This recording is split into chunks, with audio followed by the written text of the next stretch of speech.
Muchísimas gracias. É um prazer estar conversando com você, Reinaldo, e é um prazer falar para os ouvintes da rádio com vós e com o povo argentino. Buen día y un abrazo.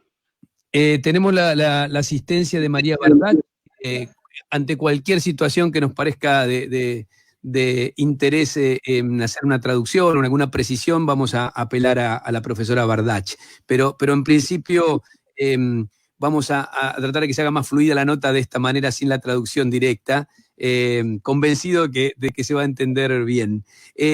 Lo primero que quiero preguntarle, Lula, tiene que ver con la situación que vive Brasil. 75.000 personas muertas por el COVID, por el coronavirus. ¿Cómo está evaluando, cómo você evalúa la gestión de Bolsonaro, la gestión del presidente Bolsonaro en relación a este tema? Reinaldo, não é confortável para um ex-presidente da República ter que criticar o atual presidente do Brasil. Na verdade, o Bolsonaro ele não governa o Brasil. Ele não consegue cuidar absolutamente da crise sanitária, ele não consegue cuidar da crise financeira, e ele e sua família costumam criar todo santo dia uma crise institucional, uma crise política, porque eles desafiam o Congresso Nacional, desafiam a Câmara, o Senado, desafiam a Suprema Corte. Ele ofende a sociedade brasileira porque não gosta de índio, não gosta de negro, é acusado por grande desmatamento na Amazônia, e ele efetivamente ainda não disse a que veio, ou seja, a única coisa que ele sabe dizer é que o coronavírus é uma gripezinha e que só mata a pessoa velha. Agora ele está contaminado pelo vírus, vamos ver se ele agora se comporta de forma adequada.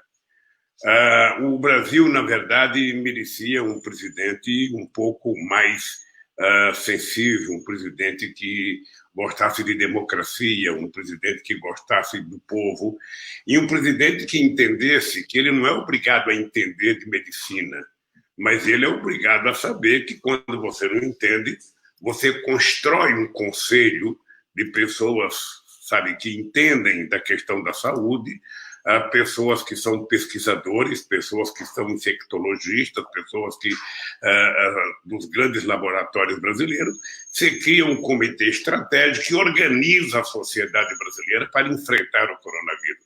Ele não cuidou disso, ele tratou com muito desrespeito. Quem não concorda com ele é tratado como se fosse inimigo.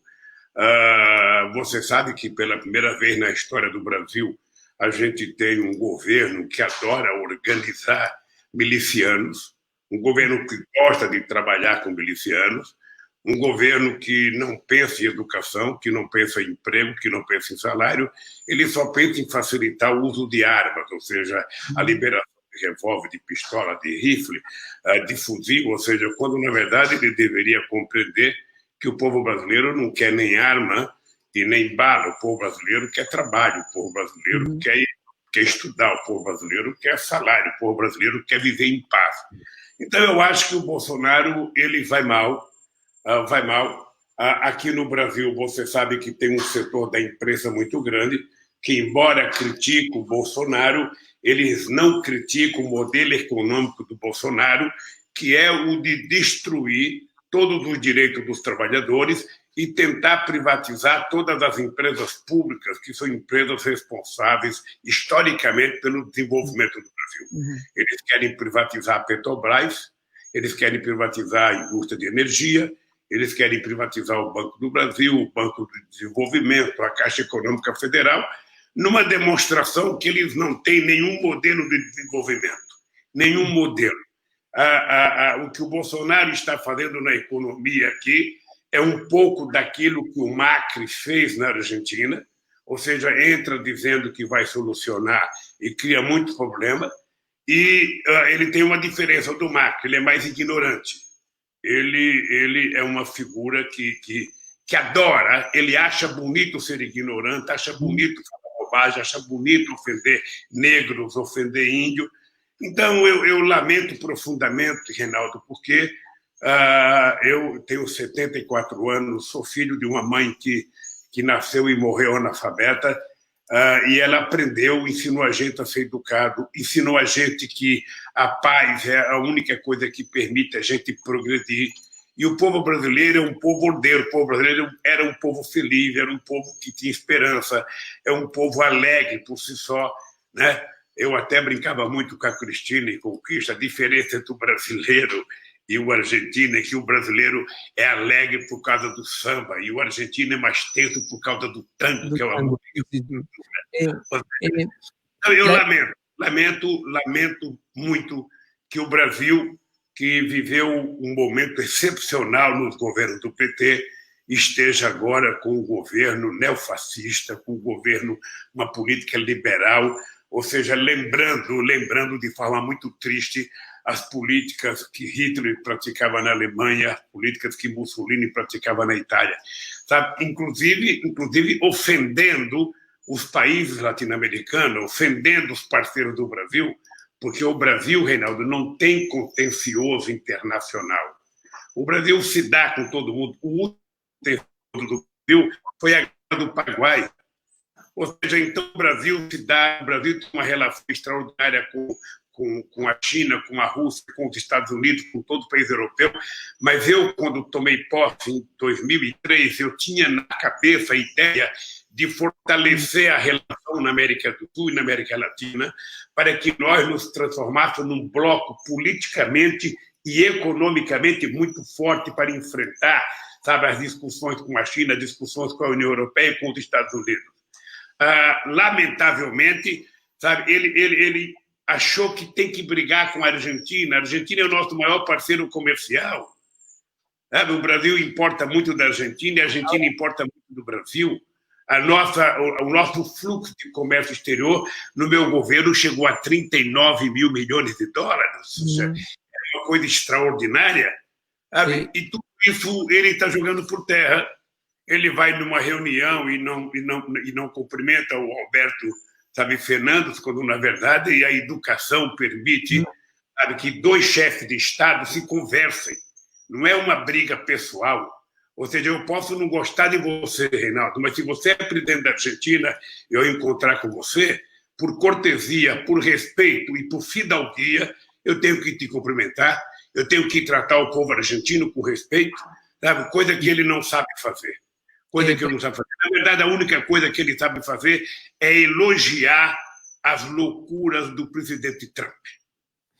Lula, una aclaración que quiero hacer porque quizás es lo único que puede generar alguna duda. Cuando habla de las milicias se refiere a los paramilitares, ¿no? Que allí se llaman milicias, alentadas de alguna manera por sectores vinculados a Bolsonaro. Le quiero hacer una pregunta que tiene que ver con la persona que lo encarceló, porque usted hablaba, você falava da crise sanitaria en Brasil, varios ministros de Bolsonaro renunciaron, fueron embora, y también se renunció Sergio Moro, el ministro de Justicia, que fue juez o juiz que lo condenó. ¿Qué opinión le merece esas salidas del gabinete, esa salida del gabinete? Antes que usted me conteste, estamos saliendo por YouTube, ¿no? En vivo, para aquellos que quieran seguirnos por YouTube en este momento en cualquier lugar de la región. ¿Qué opina de la salida de Sergio Moro del gabinete? Olha, primeiro, Reinaldo, é importante falar um pouco da saúde. Ou seja, nós estamos numa crise muito grave, que é a crise do coronavírus. O Brasil já tem 76 mil pessoas mortas, o Brasil já tem quase 2 milhões de infectados, e nós não temos um ministro da saúde, nós temos um general que colocou mais 14 ou 18 pessoas na área da saúde, ou seja, quando na verdade a gente deveria ter uma pessoa que entendesse de medicina, que pudesse orientar, sabe, uma coordenação de especialistas da saúde ao comportamento do presidente da República. Já era para o presidente ter reunido há 3 meses atrás os governadores, os o secretário de saúde dos estados, o ministro da saúde, os especialistas, os pesquisadores, e ter tomado uma decisão para evitar que o coronavírus crescesse tanto no Brasil. Ele não fez nada disso e hoje nós não temos um ministro da saúde que entenda de saúde. Ele indicou para o ministro da Educação uma pessoa que não gosta de educação. Ele indicou para o ministro do Meio Ambiente uma pessoa que não gosta de meio ambiente. Ele indicou para cuidar da igualdade racial um ministro que não gosta de negro, que não gosta de índio, que não gosta de mulher, sabe, que ofende tudo que é política de gêneros. Então, é um governo que, sinceramente, não sabe o que faz. A saída do Moro, veja, eu tenho toda a paciência do mundo. Tenho toda a paciência do mundo. Eu venho dizendo há 6 anos que o Moro é mentiroso. Eu venho dizendo que a Operação Lava Jato e a força-tarefa que foi criada entre o Ministério Público e a Polícia Federal, sob a coordenação do juiz Moro, funciona quase como se fosse uma quadrilha, porque eles fizeram muitos acordos para poder tirar dinheiro de empresários, tirar dinheiro da Petrobras. Eles estão subordinados a uma orientação do FBI, que é uma orientação dos procuradores americanos e do Departamento de Justiça dos Estados Unidos. Isso já está provado, nós temos vídeo, o Intercept denunciou aqui no Brasil. Quando eu fui prestar depoimento para o Moro, eu disse, olha, juiz, o senhor está obrigado a me condenar, porque a mentira já foi longe demais, vocês não têm como voltar atrás. Não tem como a Globo pedir desculpas a mim, porque a Globo mentiu muito. Ela deu veracidade a todas as inverdades que o Moro contou. Então, o Moro não é um juiz. Ele é como capa nos meus processos.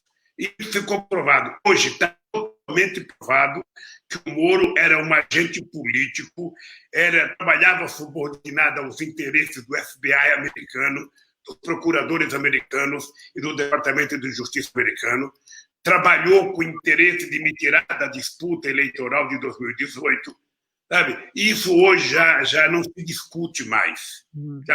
Agora, o que acontece é que aqui no Brasil não tem como a imprensa, depois de me condenar durante 10 anos seguidos, só para você ter uma ideia, nos últimos anos eu tenho mais de 400 horas de noticiário negativo no jornal mais importante da Globo, e nenhum minuto favorável. Mais de 400 horas de notícias contra o Lula, de manhã, à tarde e à noite, no sábado, no domingo, na segunda. Ou seja, é um negócio impressionante. Mesmo assim, eles não conseguiram me destruir, porque uma parcela muito grande do povo brasileiro compreende o que está acontecendo. Mas o que eles fizeram aqui no Brasil resultou na eleição do Bolsonaro. O Bolsonaro é o resultado da negação da política. Quando você diz que nenhum político presta, que a política não vale nada, que a política só tem corrupto, o resultado na Alemanha foi Hitler e aqui no Brasil foi Moro. Então, aqui no Brasil foi Bolsonaro. Então, eu acho que o Moro, quando ele renunciou ao governo Bolsonaro, é porque ele quer ser candidato a presidente da República em 2022. Ele precisaria mostrar à opinião pública, e a Globo trata de contar essa história, essa narrativa da Globo, de que ele é oposição a Bolsonaro. Como o Bolsonaro é muito chucro, é muito grosseiro, o Moro achou que não era importante ficar com ele, rompeu para se fazer de oposição e, em 2022, está preparado para disputar as eleições. Eu acho que é mais ou menos isso que aconteceu aqui no Brasil, e eu continuo desafiando. Eu já desafiei o Moro 2 vezes para um debate, ou seja, ele e o procurador Dallagnol. Eu vou aonde eles quiserem fazer um debate com ele, que eu quero provar que eles são mentirosos, que eles não agiram, sabe, com justiça, não agiram com lealdade com o curso que eles tiraram e não honraram nem o Ministério Público nem o Poder Judiciário brasileiro. Ahora, está claro que usted conceptualiza todo el proceso que lo llevó a estar en prisión como lawfare, ¿no? Incluso agora falou da acción da impresa, como dicen en Brasil, de la prensa, en especial de Globo. Ahora, ¿cómo se explica que dentro de su fuerza política, del Partido de los Trabajadores, como ocurre aquí con algunos funcionarios, exfuncionarios del kirchnerismo, se haya comprobado efectivamente corrupción? ¿Se comprende a pregunta? Es decir, más allá del lawfare sobre Lula, hay funcionarios que participaron de fatos, de hechos de corrupción, tanto en Brasil como en Argentina. ¿Cuál es aqui tinha interesse maior. O problema aqui não era apenas provar corrupção. O problema daqui, aonde não houvesse corrupção, era importante inventar a corrupção. Na hora que você faz uma denúncia contra o jornalista Reinaldo e todos os meios de comunicação publicam aquilo como se fosse verdade, o Reinaldo está condenado antes de ir para a justiça. Aqui no Brasil, é verdade que houve corrupção, é verdade que tem empresa que praticou corrupção. Mas no mundo moderno e no mundo desenvolvido, quando uma empresa comete a corrupção, você não pune os trabalhadores. Você não fecha a empresa. Você prende o presidente da empresa, você prende o diretor que fez a corrupção e você deixa a empresa funcionando para que os trabalhadores que vivem do trabalho, que vivem do salário, não sejam prejudicados.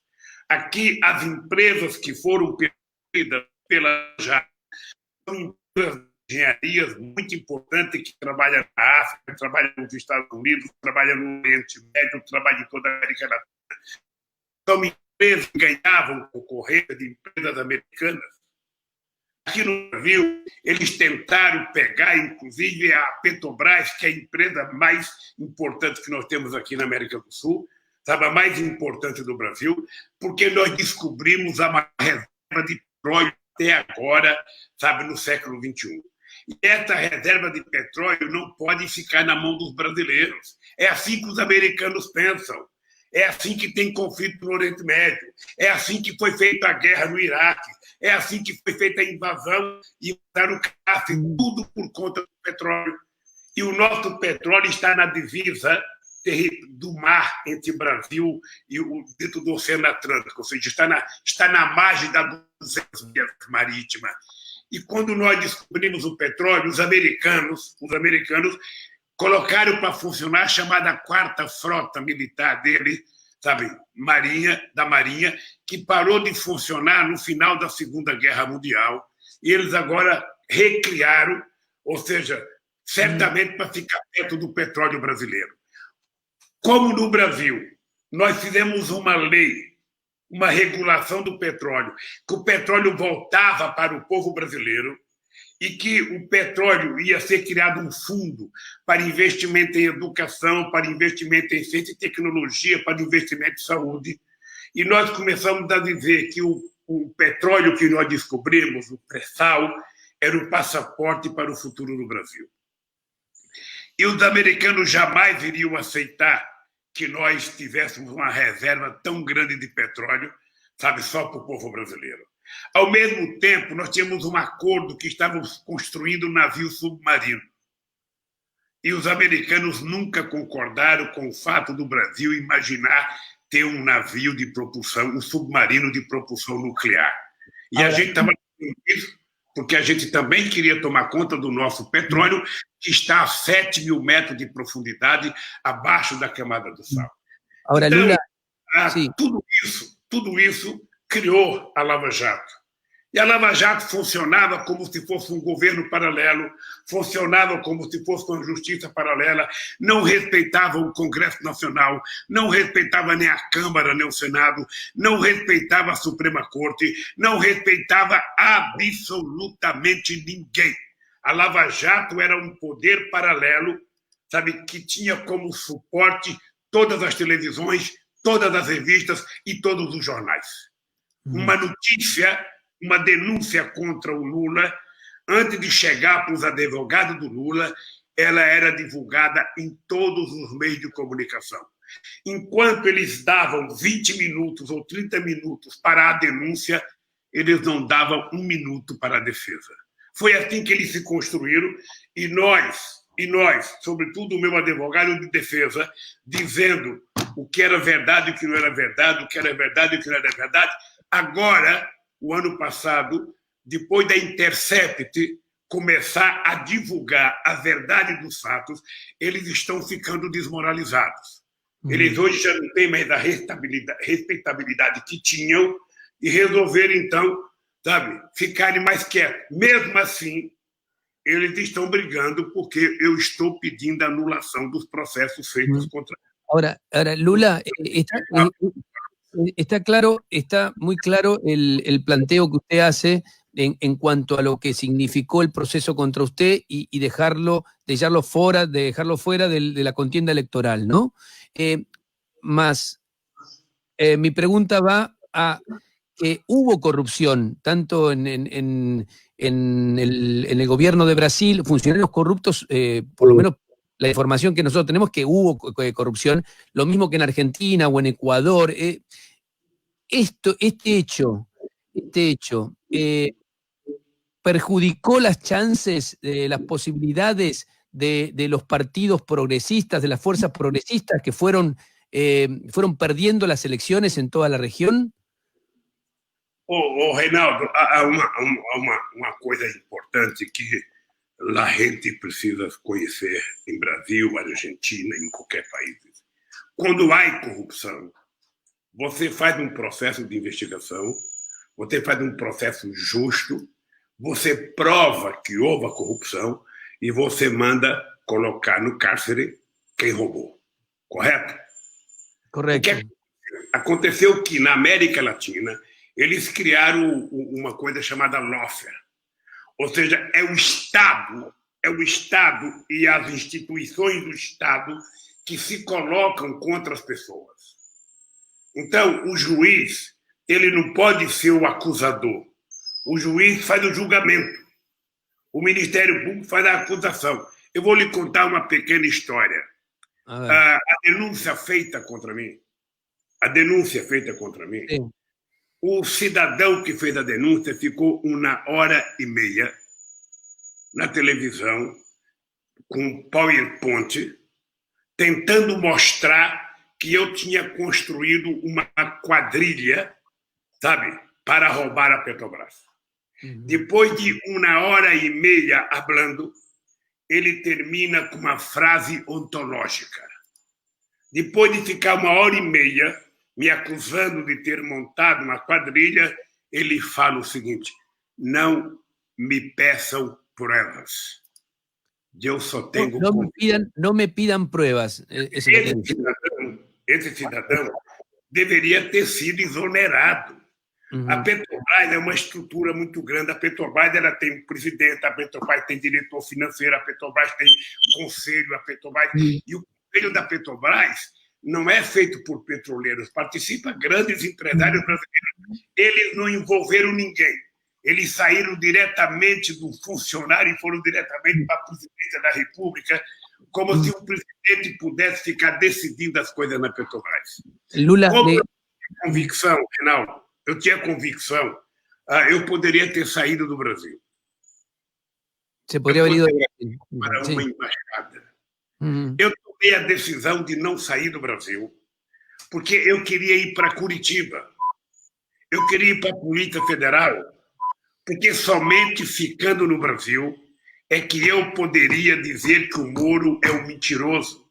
Eu poderia dizer que o Dallagnol, que é o chefe da Força Tarefa, é um mentiroso. E eu poderia dizer que tem delegados da Polícia Federal que fizeram inquéritos, eram mentirosos. Então, se eles não estão acostumados a brigar com o inocente, eles me encontraram pela frente.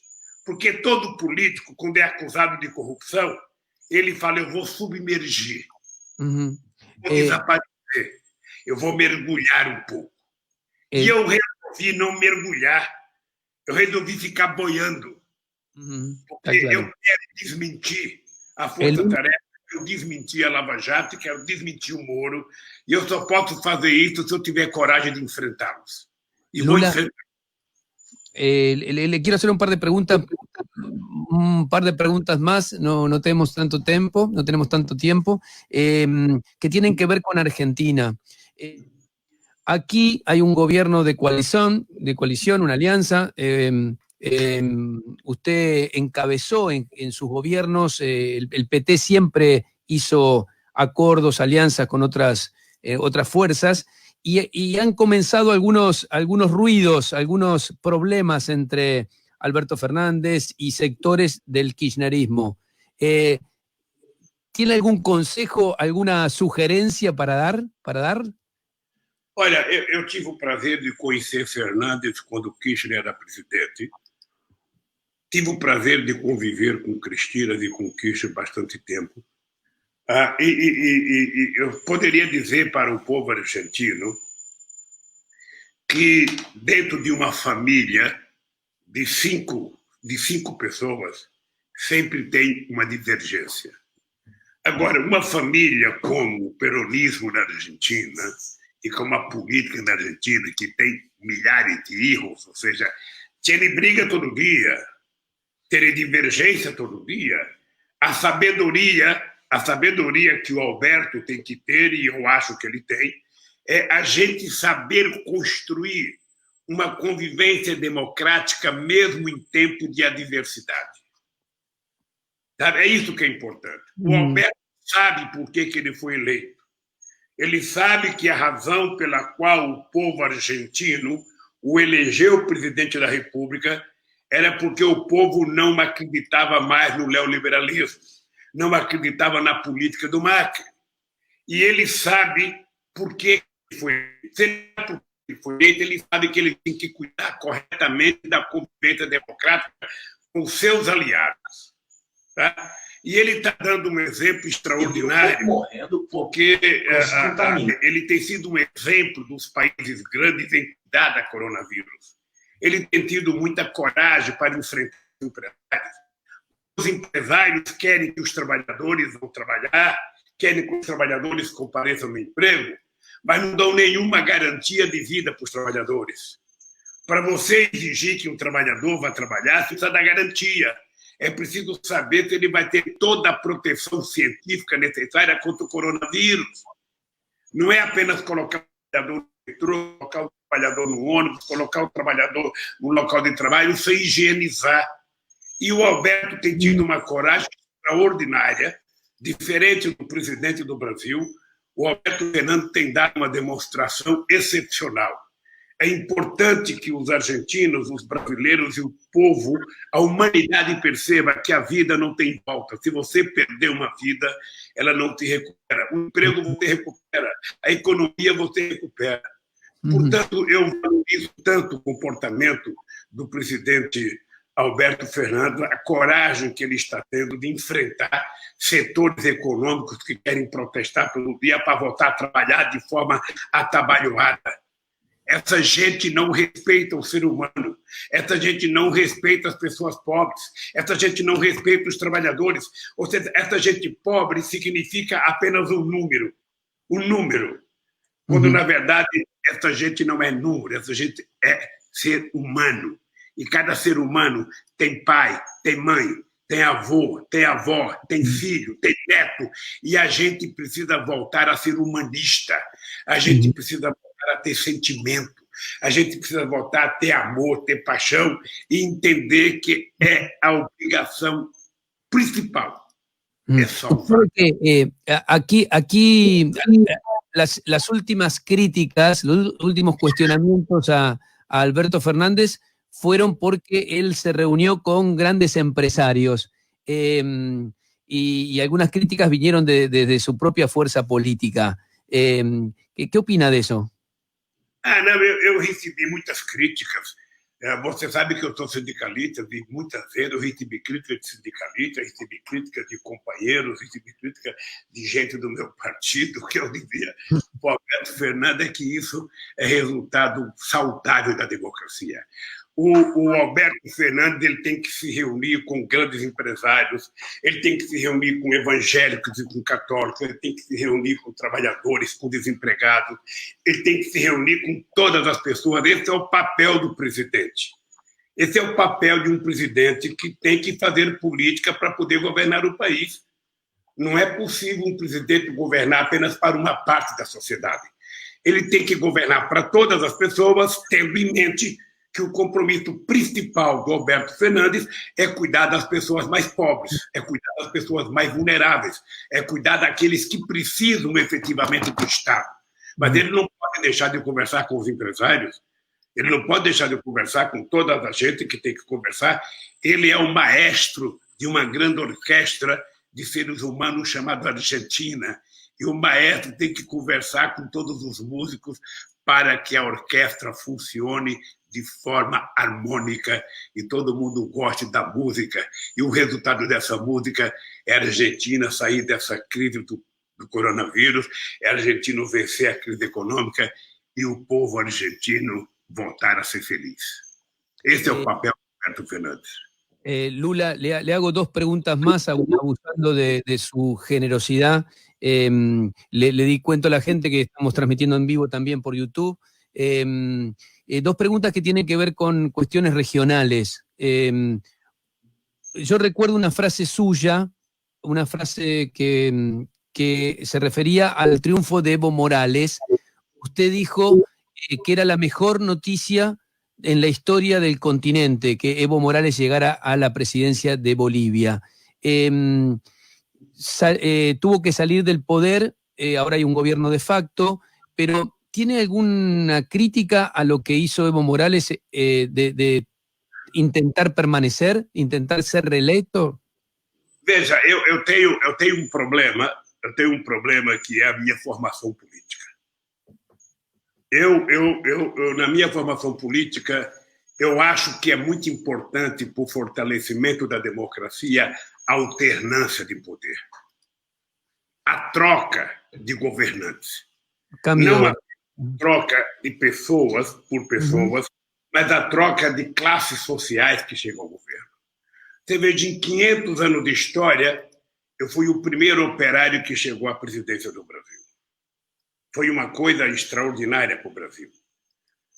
Quando eu estava no mandato, um companheiro do meu partido queria que eu entrasse com um pedido no Congresso para obter o terceiro mandato. Na época, Reinaldo, eu tinha 87% de bueno e ótimo. E eu me recusei. Me recusei porque eu sempre achei que alguém que se acha imprescindível, alguém que se acha insubstituível, corre o risco de virar um pequeno ditador. Corre o risco. Quem se crê insubstituível é um ditador. Eu dizia isso para o meu companheiro Chaves, eu dizia isso para o Uribe. Eu estava dando uma entrevista coletiva com o Uribe na Colômbia, e o Uribe estava querendo mudar a Constituição para o terceiro mandato, e La Preta perguntou o que eu achava. Eu disse exatamente: olha, eu sou contra a pessoa querer se perpetuar no poder achando que não tem outro. Tem outro. E se o outro for pior do que você, o povo aprende uma lição e na outra o povo volta a acertar. Sabe? Então, o Evo sabe que eu penso assim. E todo mundo sabe porque eu disse isso publicamente para o Evo.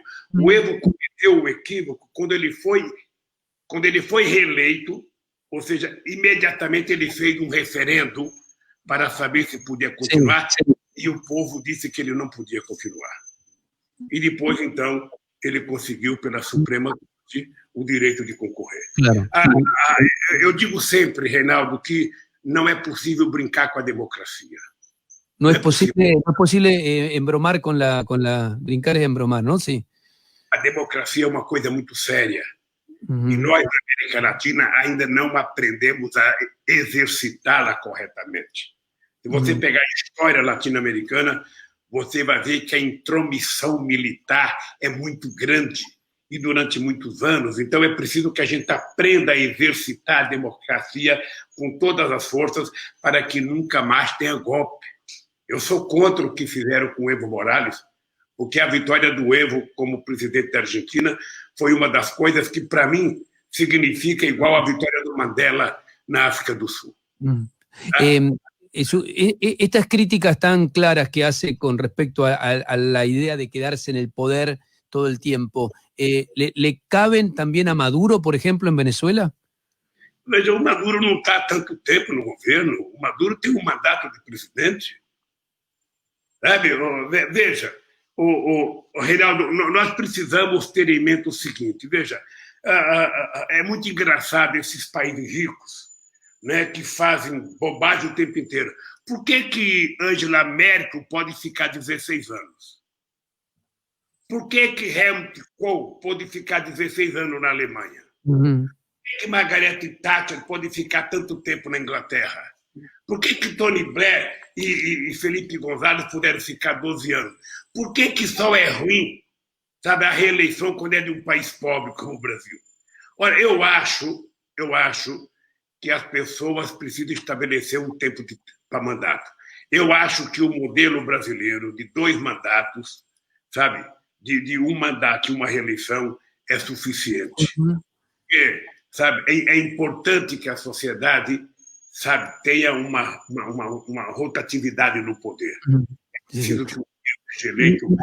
difícil comparar Venezuela con Alemania en el sentido de cómo la oposición ahí participa, no hay denuncias de violaciones de derechos humanos, ese tipo de situaciones no existen, ¿no? Mas deixa eu lhe falar uma coisa, é porque você olha a Alemanha de hoje e você não olha a Alemanha da década de 40, bueno, da década de 50. É importante lembrar que esses países já passaram pelo que nós estamos passando.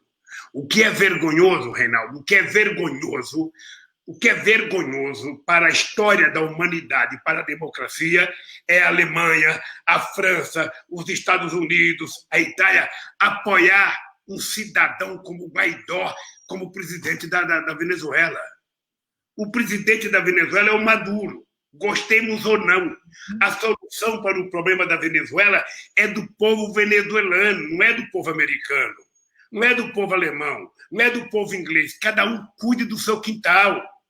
Uhum. Sabe como é que um presidente grosseiro como o Trump, como é que um presidente grosseiro, quando o jornal americano fala que ele conta 11 mentiras por dia, quer dar palpite sobre a Venezuela? Como é que o Bolsonaro, que é um governo cheio de milicianos, quer dar palpite sobre a Venezuela? Quem tem que decidir.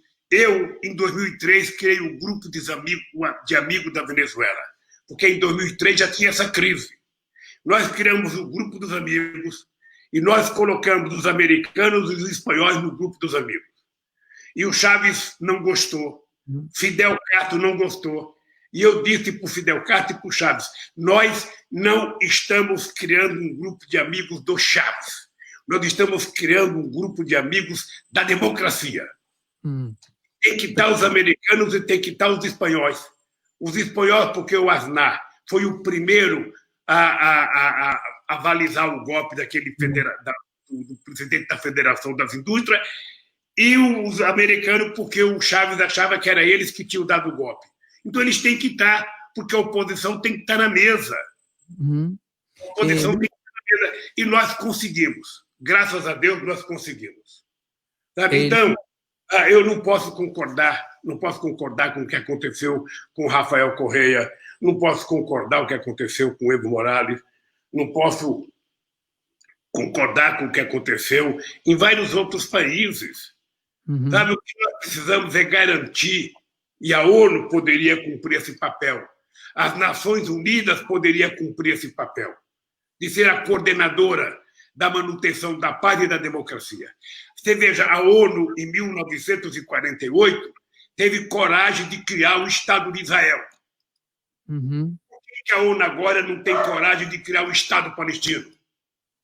Por que a ONU não faz cumprir as decisões emanadas da ONU? Sabe que Israel não respeita nenhuma decisão. Cada vez que é demarcado o território palestino, sabe, Israel avança um pedaço. Então, Reinaldo, Presidente, Lula, a democracia é o regime mais difícil do mundo, mas eu acho que é o melhor que tem para a gente governar. Respeitar a decisão do povo democraticamente. Eu aprendi a fazer isso. Quando eu fui eleito presidente do sindicato, Reinaldo, sim. Eu fui eleito com 92% dos votos. E eu convoquei uma assembleia e deliberei que nenhum presidente do sindicato poderia ficar mais que 2 mandatos. Clarísimo. Era o primeiro mandato e uma reeleição. E isso em 1978. Sí, desde siempre, cuando estaba con los metalúrgicos. Lula, le hago la pregunta final y que me parece que un dirigente como usted quizás puede ayudarnos a pensar. Estamos en una crisis, el mundo está en una crisis por la pandemia tremendamente profunda, va a haber una caída de economía tremenda, la economía es una regresión sin precedentes. ¿Cómo imagina el futuro? ¿Cómo imagina lo que viene para nuestra región en especial y para el mundo? Reinaldo, se eu soubesse como vai ser o futuro, eu teria um livro, iria vender e iria ficar muito, muito rico. Eu quero dizer uma coisa bem simples. Eu descobri desde a crise de 1989, com a quebra do Lehman Brothers, que o mundo estava carente de lideranças. Se você olhar o mundo, você vai perceber que não é possível imaginar que no século XXI, sabe, no ano de 2020, você tenha como presidente dos Estados Unidos uma pessoa como Trump. Uma pessoa como Trump, que não gosta de paz, que não fala de paz, sabe, que desafia o bom senso, que desafia a democracia todo dia. Ou seja, um país que é o país mais rico do mundo, que é o país mais militarizado do mundo, que é o único país que fala em paz, mas foi o único que soltou bomba atômica, um país que é o maior em tudo, sabe? Ele que deveria ser o promotor da paz. Então, você imagina que você não tem liderança. Na Europa não tem liderança. A Europa está terceirizada. A Europa tem 500 comissões para tudo. Você não consegue sentar com os presidentes. Veja aqui na América Latina o que aconteceu. Por sorte, agora, a Argentina elegeu o Alberto Fernandes, mas também você não tem dirigentes que pensam no conjunto da humanidade, que pensam na questão ambiental, que pensa na questão da paz, que pensa no resgate social de milhões de pessoas que há milênios estão marginalizadas. Então, eu acho que, depois da pandemia, eu penso que nós aprendemos uma lição. Nós precisamos voltar a pensar como humanos. Nós não somos algoritmos. Não somos algoritmos. Que temos mente para pensar, sabe? Nós temos sentimento. E é preciso que a gente pense que a humanidade não pode voltar do jeito que ela entrou na coronavírus. Não é possível a força do mundo financeiro na economia. Não é possível que pessoas, por causa do coronavírus, como o dono do Zoom, que nós estamos falando aqui, que o cara tenha não sei quantos bilhões de dólares. Não é possível que meia dúzia de seres humanos tenham mais dinheiro no mundo que 4 bilhões de seres humanos. Ou seja, nós vamos terminar a coronavírus com o povo quase todo desempregado ou estão na economia informal, sem nenhuma seguridade social. Olha, o futuro do planeta não pode ser esse. Não pode ser esse. Por isso, Reinaldo, algumas pessoas dizem que o Lula saiu da cadeia muito radical, que algumas pessoas achavam que eu ia sair da cadeia com a bandeirinha branca, tentando conversar com todo mundo. Eu saí mais radical, porque radical é ir na raiz dos problemas. E a raiz dos problemas é a desigualdade social. Sabe? A raiz dos problemas é radicalizar como tem radicalizado o Papa Francisco. Todo mundo tem direito de levantar cedo, tomar café, almoçar e jantar. Todo mundo tem que ter direito a ter uma casinha para morar. Todo mundo tem que ter direito a ter um suporte do Estado. Se ele não tem emprego, o Estado precisa garantir a sobrevida dele. Está na Constituição da Argentina, está na Constituição brasileira, está no manifesto, no documento dos direitos humanos. Todo mundo diz que todos são iguais perante a lei. Todos são iguais, todos têm direitos iguais, mas a verdade é que não se cumpre a lei. Então eu voltei mais radical, porque eu acho que nós precisamos brigar mais. É por isso que aqui no Brasil, Reinaldo, eu digo todo dia, eu tenho 74 anos de idade, tenho energia de 30 e tinha vontade de lutar de 20. Sabe? Eu me sinto com a mesma vontade de lutar quando, em 1969, eu entrei no sindicato pela primeira vez. Estou com vontade de lutar, sabe? Porque a democracia merece sacrifício. E a única luta difícil é aquela que não existe. E a única luta que a gente perde é aquela que a gente não participou. Então, meu caro, pode ficar certo que eu estou com muita vontade de resgatar a democracia no país e na América Latina. Eu ainda sonho, eu trago na minha cabeça o dia em que, na frente do Bush, em Mar del Plata, nós outros afirmamos não à ALCA, y sí ao Mercosur. Lula, ha sido un gran privilegio poder entrevistarlo para Radio Con Voz, para Argentina, para YouTube en vivo. Le agradezco este tiempo y, bueno, otra vez su generosidad y la de todo su equipo que permitió que podamos llevar adelante esta entrevista. Bom, espero que a gente tenha entendido tudo que eu falei aqui, porque muitas vezes você vai ficando entusiasmado y habla demais. Se entendió bien y vamos a hacer una traducción ahora subtitulada y la vamos a distribuir a todos los medios y a las redes sociales. Quero desejar a você, desejar ao Alberto Fernandes, a Cristina Kirchner, ao povo argentino, ao povo brasileiro, ao povo do mundo inteiro, sabe? Que a gente tenha dirigentes de melhor qualidade, sabe, em alguns países, e que o povo possa vencer o coronavírus e a gente voltar a sonhar em viver num mundo pacífico e com direitos. Muito obrigado. Muchísimas gracias a usted, presidente. Muy obrigado. Luis Ignacio Lula da Silva, 2 veces presidente de Brasil, en Radio Con Voz en La Inmensa Minoría. No lo dejes para mañana. Infórmate hoy. La Inmensa Minoría.